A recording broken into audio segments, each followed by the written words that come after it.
Yo, what is going on, everyone? My name is Nick, or the Notorious Fantasy, and in today's video, we're going to be doing a 12-team PPR mock draft from the 6th overall spot on Fantasy Pros Draft Wizard. Inside today's video, we're going to be drafting up against the Yahoo pre-draft ranking, so it's going to be a lot like we are drafting on Yahoo Fantasy inside of the video. The roster positions are 1 quarterback, 2 running backs, 2 wide receivers, a tight end, flex, kicker, defense, and 6 bench spots. The main goal of this video is to be giving you guys my thought process as I make every single pick inside of this draft, as well as discussing the other picks going on around me. But before we get on in to the breakdown of this 12-team PPR mock draft from the 6th overall spot, I would like to ask, if you are new to my YouTube channel and you do end up enjoying today's video, to please make sure that you hit that subscribe button down below. Not only is it free, I put out this content every single day to help you guys win your 2021 Fantasy Football Championship. And while you're down there, whether you're new to the channel or not, please make sure that you hit that like button down below to help boost this video up the algorithm so that more beautiful people like yourself can see today's video. I would also like to let you guys know that my rankings are available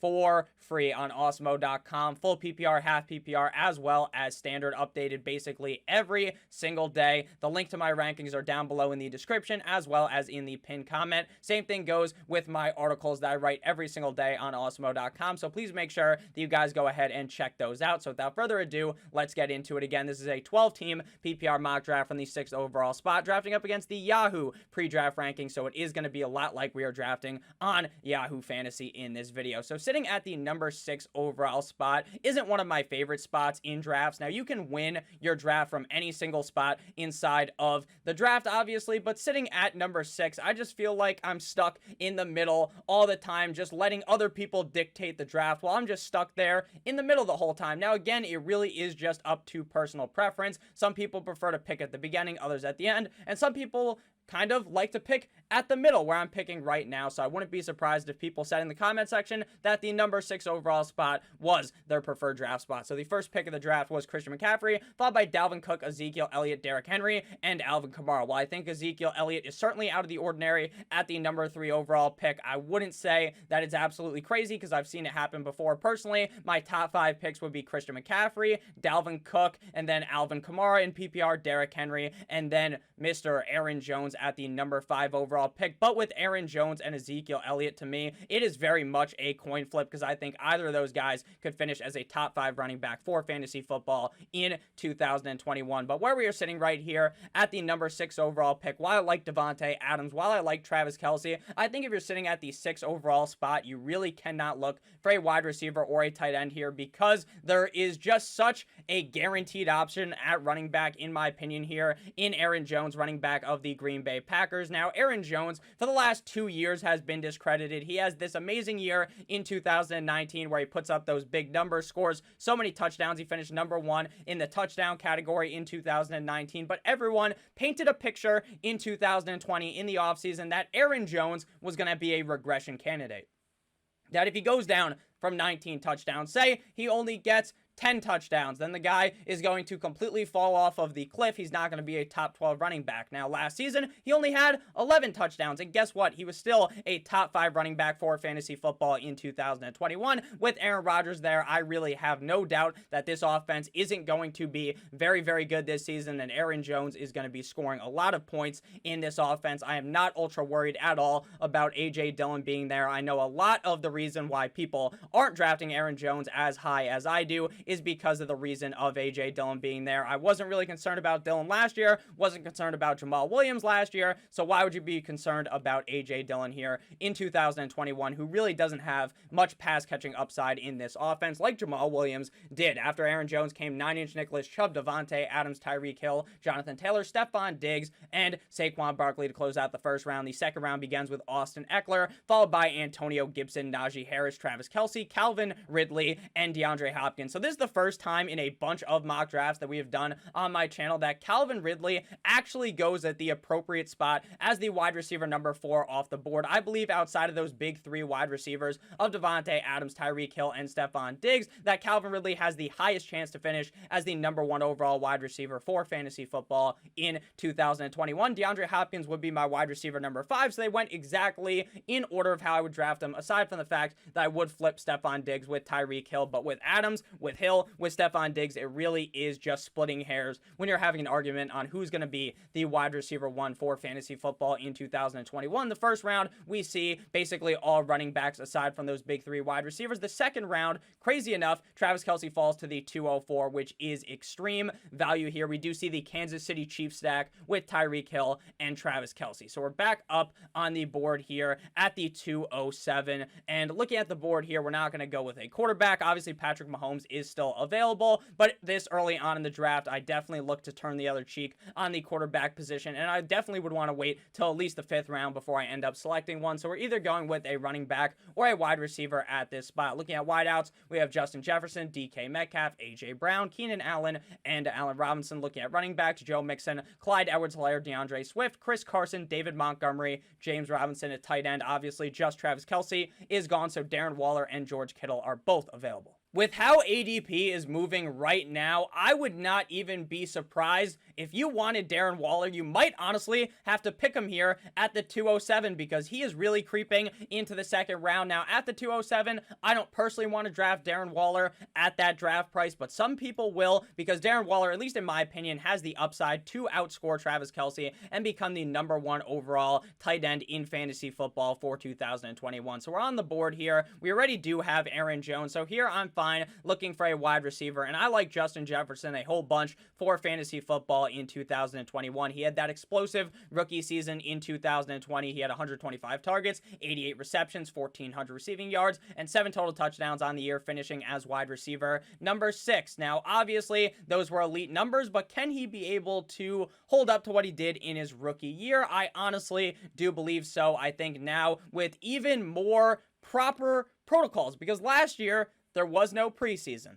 There was training camp, but it was a little bit fucked up. Now, Justin Jefferson did end up getting banged up, which did kind of screw him over out of those things this offseason, but I do think Justin Jefferson is still going to be great in 2021. I expect while the Minnesota Vikings aren't this ultra pass-heavy offense, that Kirk Cousins will be able to elevate Justin Jefferson, and Adam Thielen scored so many touchdowns last year, it's just bound that Justin Jefferson should be scoring more, and Adam Thielen would go back down to earth for fantasy football in 2021. Does that mean I hate Adam Thielen? No, but I'm more just talking about the touchdown numbers for both of the players. After Jefferson came DK Metcalf, Joe Mixon, Clyde Edwards-Helaire, AJ Brown, Darren Waller, Allen Robinson, Keenan Allen, Chris Carson, Terry McLaurin, and CeeDee Lamb. Just as I predicted, Darren Waller went at the end of the 2nd round. He didn't end up making it our way here at the 30th overall pick, which is okay because I assumed that was going to happen. A lot of people are really starting to get on the Darren Waller hype train, and a lot of people are really starting to fade George Kittle, and George Kittle is typically going a lot more picks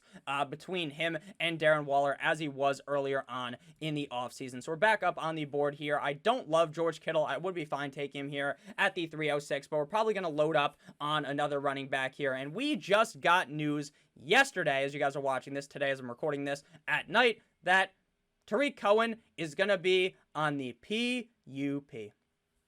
Physically unable to participate, which is going to put Tariq Cohen out potentially 6+ games on the season. And the big reason why I was a little bit nervous about David Montgomery is because when Tariq Cohen is there, he just sucks away the receiving volume from David Montgomery. Tariq Cohen is there to catch passes. He's like 5'4". There's no way he's going to run in between the tackles, so that's David Montgomery's job, but the dump-offs do go a lot of the time to Tariq Cohen. But now with Tariq Cohen missing a bunch of time, really establishes himself in this offense as a 3-down back. I would find it difficult for Tariq Cohen to really carve out a lot of value in this offense. So I love David Montgomery at this value inside of the 3rd round, now knowing that things are looking not the best for Tariq Cohen. Obviously, I hope he recovers perfectly fine, but that is great news for David Montgomery if you were really excited about him for fantasy football this year. After him with Montgomery came Patty Mahomes, James Robinson, Mike Evans, Chris Godwin, Josh Allen, George Kittle, me Timbers, Cooper Kupp, Gus Bus Edwards, Amari Cooper, Robert Woods, Tyler Lockett, and Miles Sanders. So I was kind of wondering where Gus Edwards' ADP was going to end up after the news about J.K. Dobbins. Obviously, that sucks. I hope J.K. Dobbins recovers, but the 4th round, where Gus Edwards just went, seems very ambitious. Now, I like Gus Edwards. I like his role he has in this offense. I like the fact that the Baltimore Ravens are a very run-heavy team, so I'm fine taking Gus Edwards in, let's see, where'd he go here? Did he win the 3rd round, correct? Yeah, he went inside of the early 4th round.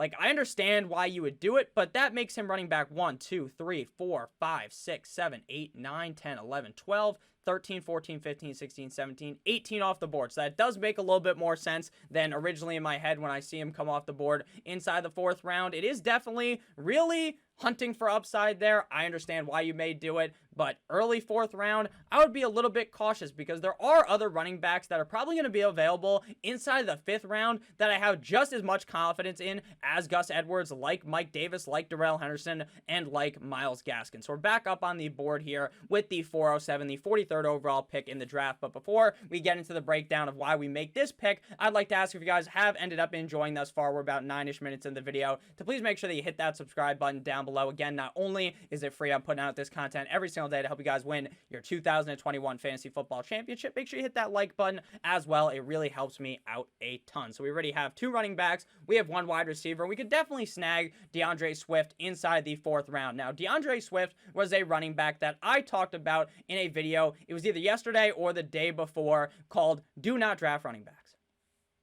Running backs that, based upon where they are going, I am off on. Deandre Swift is currently dealing with a groin injury, which has his potential to play in week 1 as very much up in the air, according to Dan Campbell. They're talking about how this is going to be a 1-2 punch with Jamal Williams and Deandre Swift. So I'm worried about Deandre Swift, but in the 4th round, I'm fine pulling the trigger. But a lot of the time, I see him going inside the 3rd round. But here, we are going to go ahead and lean wide receiver. Julio Jones is one of the most disrespected wide receivers in fantasy football. This motherfucker didn't lose anything from 2020 to 2021. He just went from the Atlanta Falcons to the Tennessee Titans. Sure, the Atlanta Falcons are a much more pass-heavy attack than the Tennessee Titans, but a lot of people, I would assume, the reason why he's going this far back in drafts is because people believe that Julio Jones has lost a step, that he's still not the same Julio Jones of the past. If you look at this guy's finishing on the season, in 2013, he only played in 5 games, obviously, but 2014,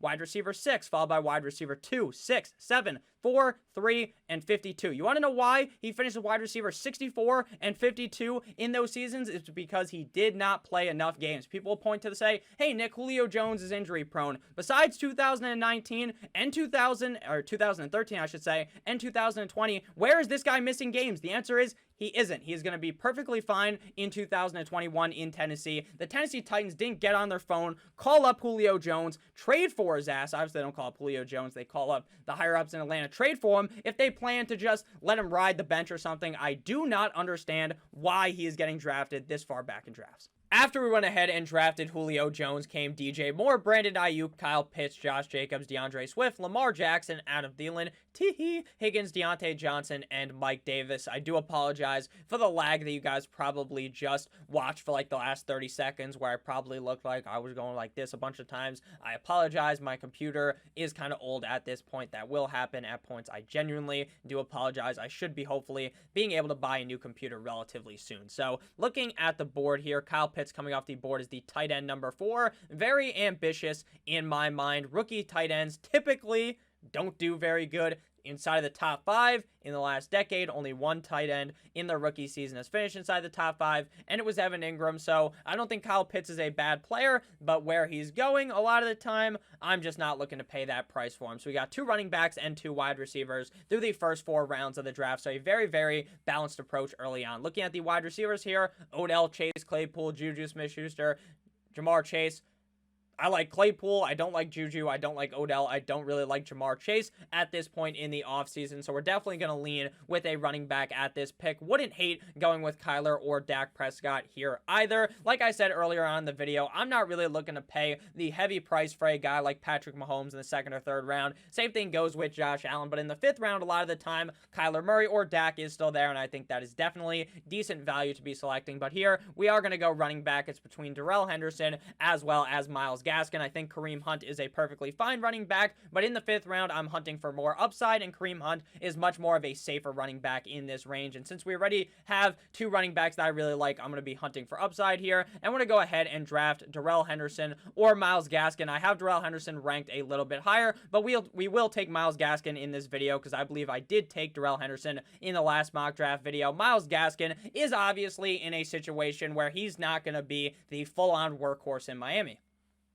But he doesn't need to be to have fantasy value, especially if the Miami Dolphins offense is able to be a lot more high octane, a lot more aggressive this season than they were last year under Tua Tagovailoa. I believe Myles Gaskin has excellent receiving upside as well as rushing upside. They will be using Salvon Ahmed. Malcolm Brown will probably vulture a couple of touchdowns. But at the end of the day, Myles Gaskin is absolutely that guy in Miami. So we went with Aaron Jones, David Montgomery, Justin Jefferson, Julio Jones, and Myles Gaskin as our first 5 picks in the draft. After we went with Gaskin came Chase Claypool, Damian Harris, Darrell Henderson, Kyler Murray, Mock Andrews, Jerry Jeudy, Robbie Anderson, Odell Beckham Jr., Trey Sermon, Dak Prescott, TJ Hawkinson, and Tyler Boyd. So if we're because in Detroit, out of those wide receivers, I honestly think that TJ Hawkinson is going to be the #1 target in this offense. So looking at the board here, inside the 6th round, I am really wishing that a wide receiver that I liked was available. Juju, I talked about him in my do not draft wide receiver video. I much prefer Claypool and Johnson, and Juju's going a little too close to them for me to want to draft him.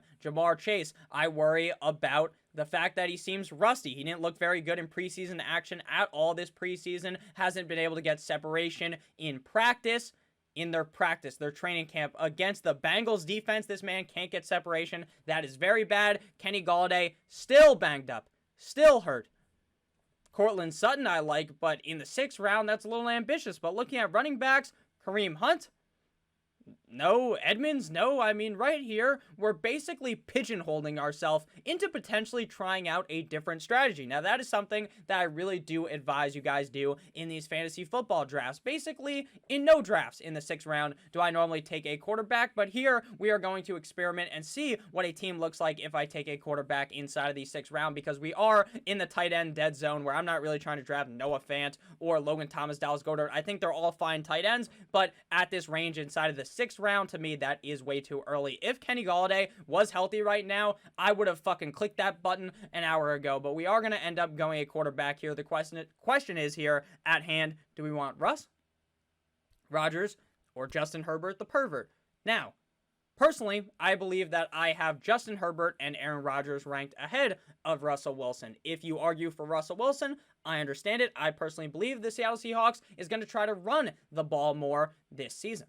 I just believe that. Pete Carroll's been talking about it all offseason, even though we like to see Russ cook it up with a fucking 5-star Michelin chef meal behind the line like his name is Gordon Ramsay. It typically doesn't happen. So we are going to lean with Justin Herbert, the pervert here of the LA Chargers. He has a decent amount of rushing upside, looked really good in his rookie season. If you took Rodgers, if you took Wilson here, though, I'm not going to have too much of an argument with you. I do like Justin Herbert a lot, though, in LA. His weapons are amazing. He's got Eckler. He's got Mike Williams. He has Keenan Allen. Obviously, Hunter Henry is no longer there, but Jared Cook is a solid and perfectly fine replacement for him. So I think that this offense is going to be looking very, very nice, especially with Anthony Lynn's bozo ass out of there. And now Anthony Lynn being gone, that really opens the door for the offense to maybe call timeouts correctly this season at least. So after I went Justin Herbert, the pervert, came Russell Wilson, Logan Thomas, Jamar Chase, Tyler Higbee, Kenny Golladay, Juju Smith-Schuster, Corvette, Kareem Hunt, Tampa Bay, Tom Brady, Aaron Rodgers, and Antonio Brown. On all these websites like ESPN, NFL, Yahoo, CBS, for some reason, Tom Brady is just cupped in there with Rodgers, with Wilson, with Herbert. I don't get it. I mean, I like Brady in fantasy, but nothing in the 7th round says, Nick, you need to draft Tom Brady. I'll tell you that much. I don't really understand that. So looking at wide receivers now, I told you guys I like Cortland Sutton. Here is the perfect range to take him because he fell into the 7th round. A lot of people really like Jerry Jeudy, me included. But this is making Cortland Sutton fall deeper and deeper and deeper into the drafts as people are getting on their knees and giving the suck 9,000 like their name was Riley Reid to Jerry Jeudy. And that's okay. I understand it. I'm completely with them. I love Jerry Jeudy this season, but Cortland Sutton is becoming more and more of a value as he continues to fall. Now, I don't like the fact that check down Teddy Bridgewater is the starting quarterback of the team. I would much prefer Mr. Horsecock Drew Lock as the starting quarterback, but that's not how it's going to be. I think eventually Lock may be able to take over, but until then, Cortland Sutton will be just fine with Teddy Two Gloves as the starting quarterback. This guy was amazing in 2019, had an excellent rookie season in 2018. His year last year was derailed by injury. Had we see Cortland Sutton potentially finish as, I might add, maybe a top 14 wide receiver last season, things would be a lot different right now. you wouldn't be able to get Cortland Sutton inside of the 7th round. So after we went ahead and got Mr. Cortland Sutton, we can see that, Corey Davis is still available. Very, very nice. So we see Cortland Sutton come off the board, followed by Chase Edmonds, Jalen Hurts, Javonte Williams, Debo Samuel, Brandon Cooks, Ryan Tannehill, Raheem Mostert, Melvin Gordon, Michael Gallup, A.J. Dillon, Ronald Jones, Devontae Smith, and we're back up on the board here. I like Jalen Hurts. I'm starting to kind of warm up a little to him. I'm starting to like him a bit more. But in the 7th round, to me, he's one of those like 10th, 11th round picks that you say, fuck it, I don't have a quarterback. I'll take the riskier option. If he ends up failing, maybe you draft a backup quarterback, or if he ends up not being too hot, you just pick up another quarterback off the waiver wire. So where we are sitting right now, I really like Corey Davis, and I have talked about Corey Davis ad nauseum recently. He was in a video called Must Draft Wide Receivers for Fantasy Football in 2021. It appears that the quarterback there, Zach Wilson, has grown a liking to throwing the ball to Corey Davis. In preseason, Corey Davis was lighting it up. He was sparking up like his name was fucking Snoop Dogg or something. All right, Corey Davis is going to, might I add, be pretty solid this season. Even though I don't think he's the greatest player, he's the clear wide receiver 1 there in New York. I would have called him a bust 7,000 times in this video, which he was in Tennessee until last season. But now he's the only 10 that I see inside of the 8th round. I can't even do a country accent. I know that was probably so bad. The only accent I can do is, in reality, the only accent I could do is Borat, and I don't even do it very good. Very nice. I like my wife. I think the Borat one is funny, and I've talked about it before, how maybe I thought some people don't think it's funny, but I've never really seen a comment where someone's like, Nick, stop fucking trying to be Borat. It's not funny at all. So I'll just continue to do it. We're going to do the electric slide here over to the left side of the screen so that you guys can see the board a lot better. After we went with Corey Davis came Will Fuller, Leonard Fournette, DJ Chark, Baby Chark, Zach Moss, James Conner, Laviska Shenault, Mike Williams, Marvin Jones, Michael Pittman, and Jarvis Landry. We saw all 3 Jags wide receivers go in a clump of 6 picks. Very interesting. Right now we have 1, 2, 3, 4 wide receivers and 3 running backs. So we're definitely looking to get a running back at this pick. We still don't have a tight end, but again, we're still in that tight end. I've dubbed it as the tight end dead zone. A lot of people like to talk about the running back dead zone in fantasy football. I'm talking about the tight end dead zone, where I'm just not excited to draft any of those guys. So looking at running backs here, Michael Carter continues to fall. Now, I understand that it's looking more and more grim every single day for the upside of Michael Carter. In my opinion, he's the clear best running back there in New York for the Jets, but he's going to be a part of a 3-headed rushing attack per a beat writer according to The Athletic.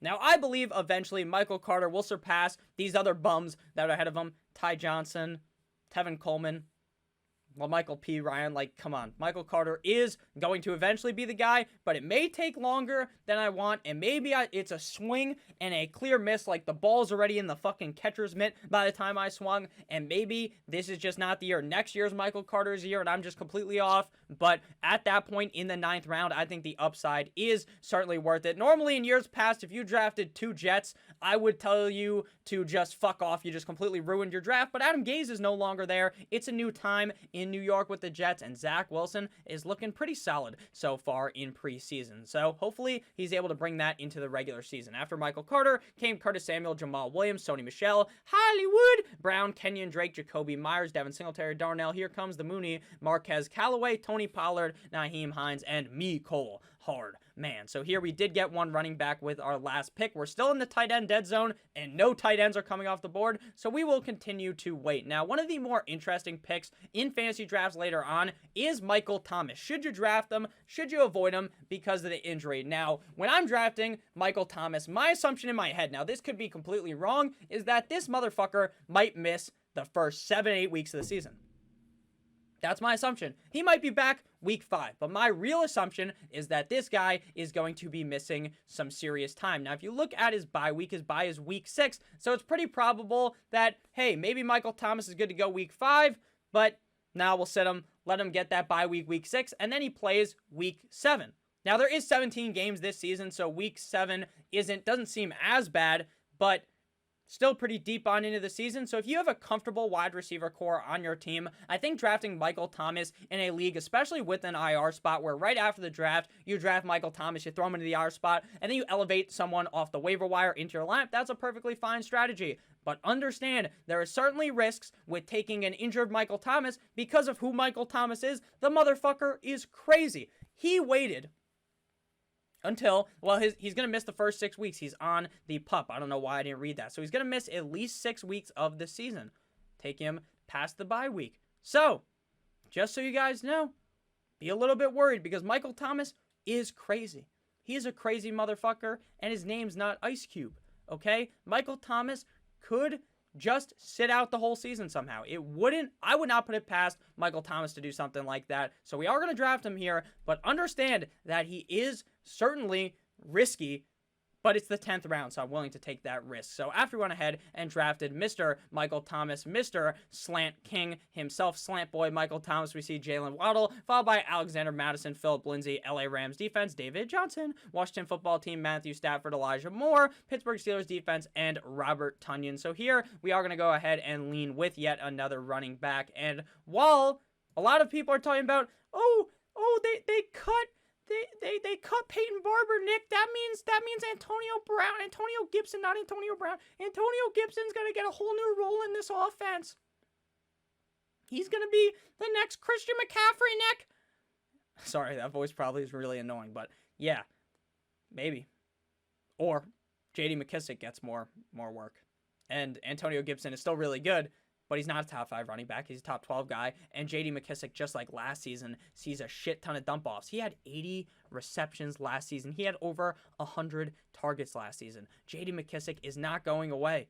He's not going away. The removal of Peyton Barber may just increase his upside even further. So I really do like J.D. McKissic late in drafts. I think not a lot of people are anticipating what could be an elite, not an elite season, but a really solid season out of an 11th round pick in Mr. J.D. McKissin Titties. After J.D. McKissic came Dallas Goedert, the 49ers defense, Devontae Parker, Noah Fant, James White, Cole Beasley. I'm in the pocket like Burrow. Tampa Bay Buccaneers, Giovanni Bernard, Rashad Penny. I'd rather have a nickel, Henry Ruggs, Baltimore Ravens, and we are back up on the board. So we have one bench spot left. We need a defense. We need a kicker. We also need a tight end. So here we are going to go with the tight end before things get really, really bad. I'm going to go with Mike Licky Amagasicki, tight end of the Miami Dolphins. I loved Irv Smith, but he's hurt. They bring in Chris Herndon. That means that maybe Irv Smith's going to be gone for longer than I thought.